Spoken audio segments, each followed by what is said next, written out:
Hai teman-teman, selamat datang di channel YouTube aku. Kenalin aku Lisa.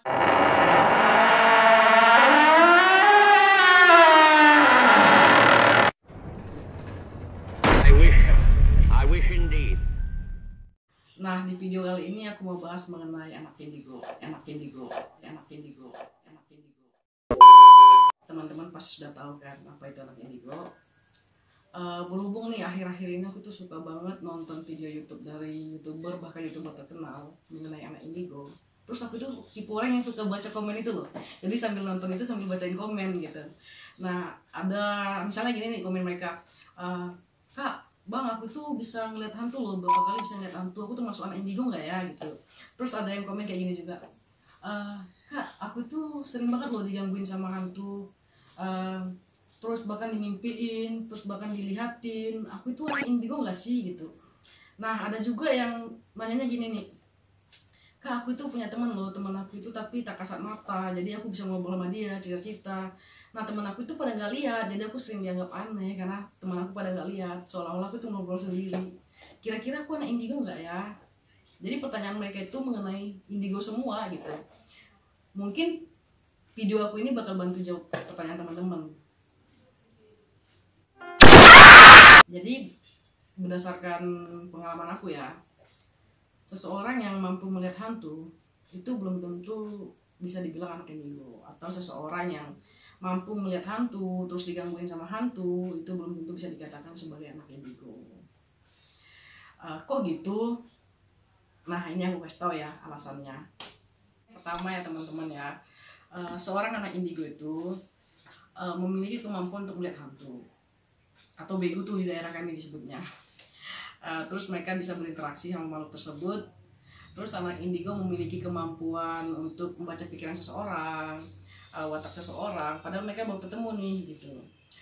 Anak indigo itu juga memiliki perasaan yang sensitif dan akurat terhadap suatu hal. Nah, yang kedua itu masih hampir sama sih seperti yang pertama.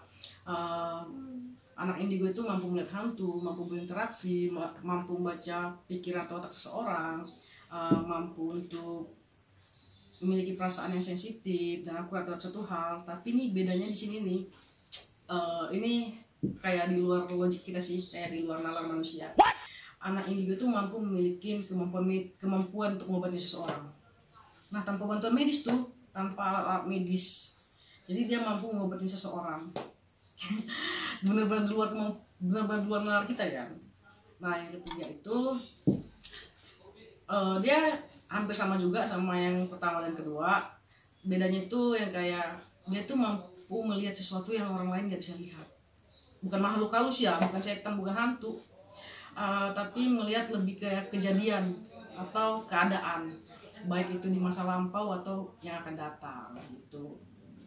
Yang keempat ini mungkin banyak sih dialamin sama teman-teman semua. Di yang keempat ini adalah dia tuh yang kayak dia nggak bisa melihat hantu atau makhluk halus gitu, tapi dia bisa merasakan kehadiran makhluk tersebut di sekitarnya. Dan bahkan tak jarang dia tuh yang kayak dia nggak ngelihat tapi dia ngerasain dan dia tahu gitu yang di sekitarnya itu apa gitu. Dia bisa tahu, dia bisa rasain. Nah, itu dia bedanya, dia nggak bisa ngelihat seperti anak indigo lainnya, tapi dia tetap memiliki kemampuan untuk yang kayak baca pikiran seseorang, watak seseorang padahal baru ketemu, atau yang kayak dan memiliki perasaan yang sensitif dan akurat gitu. Nah, kalau yang kelima ini menurut aku nih, ini yang paling istimewa dari semuanya. Kok aku bilangnya istimewa ya gitu, karena gini loh, kalau yang kelima ini dia mampu melihat hantu, mampu berinteraksi dengan mereka, terus memiliki kemampuan untuk baca pikiran seseorang atau watak seseorang, memiliki perasaan yang sensitif dan akurat terhadap suatu hal. Nah, istimewanya itu di sini nih, dia memiliki seorang teman, tapi temannya itu dari makhluk lain atau makhluk tak kasat mata, yang sering kita bilang dengan setan atau hantu atau bego. Nah, dia memiliki teman, ya temannya itu layaknya bisa ngobrol yang kayak sesama kita gitu, bercanda gitu. Jadi yang benar-benar gimana istimewa aja gitu, karena nggak semua gitu anak indigo itu memiliki teman yang bisa kita ajak ngobrol, kita ajak bercanda, kita ajak cerita layaknya sesama kita manusia gitu. Jadi jarang tapi ada gitu.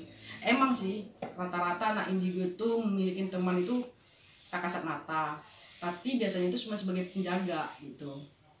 Nah kalau yang ini tuh dijadiin bener-bener teman cerita gitu, kayak aku sama kamu. Oke teman-teman, dari ciri-ciri anak indigo yang aku sebutin tadi itu semua berasal dari pengalaman aku. Gimana nih, kira-kira sih enak nggak jadi anak indigo? Mungkin aku mau berbagi sedikit pengalaman ya tentang anak indigo. Kalau dari ciri-ciri yang aku sebutin tadi kelihatan asik tuh, kelihatan enak tuh jadi anak indigo. Jadi aku mau berbagi sedikit pengalaman tentang gak enaknya jadi anak indigo. Aku tuh awal bisa ngelihat itu sekitar kelas 2 atau kelas 3 SMP. Jadi pertama kali bisa ngelihat itu aku ya khususnya aku ngerasain kayak sedikit depresi. Kenapa? Karena ya setelah melihat hidup aku itu penuh dengan ketakutan terhadap hal-hal yang mistis, terutama terhadap makhluk yang tak kasat mata. Aku itu yang kayak mau ngapain, mau kesana kemari tuh yang kayak waspada gitu. Takutlah, namanya gimana ya, hal yang baru gitu. Kalau malam itu misal nih mau ke kamar mandi itu harus minta temenin, baik itu sama orang tua, sama adik, pokoknya ada yang nemenin atau nungguin gitu. Kalau enggak itu aku jerit-jerit. Nah terus kalau biasanya kan kalau tidur itu aku itu selalu ini ya padamin lampu kan. Nah sekarang setelah bisa melihat itu, aku yang kayak sampai sekarang sih sebenarnya yang tidur itu nggak berani dipadamin lampunya, harus nyala gitu. Bahkan dulu kalau mau tidur itu nggak jarang kan, jadi kan kalau tidur itu aku harus ditemenin tuh sama orang, 2 orang tuh minimal. Biasanya adik aku ya kiri kanan tuh nemenin, jadi aku di tengah, jadi kayak terlindungin. Nah biasanya tuh aku pegangan tuh sama mereka, baik itu tangan, baju gitu, aku pegangan gitu. Jadi aku tahu kalau mereka gerak gitu atau mereka pindah gitu, aku tahu.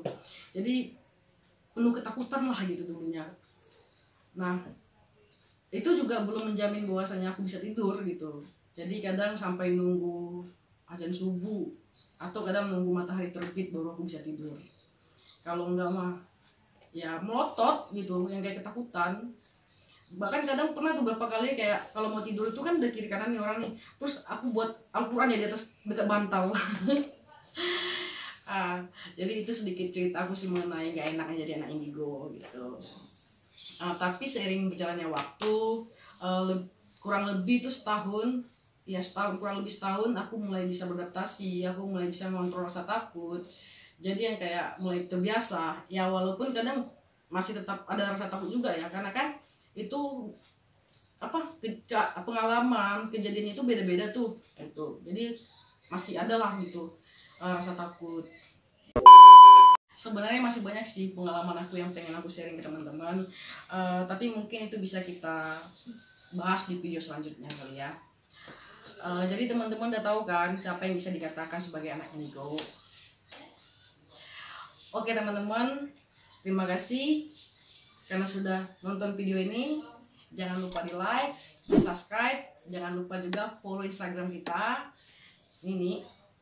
Oh ya, ini juga teman-teman juga bisa ini sih bertanya mengenai apa gitu di Instagram kita, nanti aku coba jawab di video selanjutnya atau di video yang akan datang entah apa gitu, tapi pasti dijawab sih. Oke, terima kasih.